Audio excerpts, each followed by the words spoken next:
আসসালামু আলাইকুম। কেমন আছেন বন্ধুরা? আমি ভালো আছি আলহামদুলিল্লাহ। তো রান্নায় চলে আসলাম। আজ রান্না করছি এই যে ব্রকলি,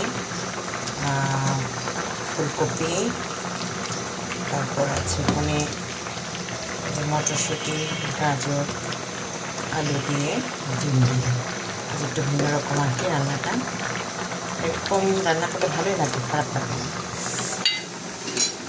তো বন্ধুরা, কথা হলো, দুঃখের দিনে যে মানুষগুলোকে পাশে পাবেন না, ঠিক আপনার সুখের দিনে সেই মানুষগুলোকে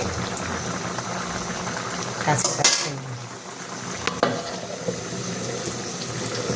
ঠিক আছে, ভালো থাকবেন, সুস্থ থাকবেন, সুন্দর থাকবেন। আর কী রান্না করেছেন জানাবেন কমেন্ট বক্সে। খেয়ে নেবেন সবাই। আল্লাহ হাফেজ। আসসালামু আলাইকুম।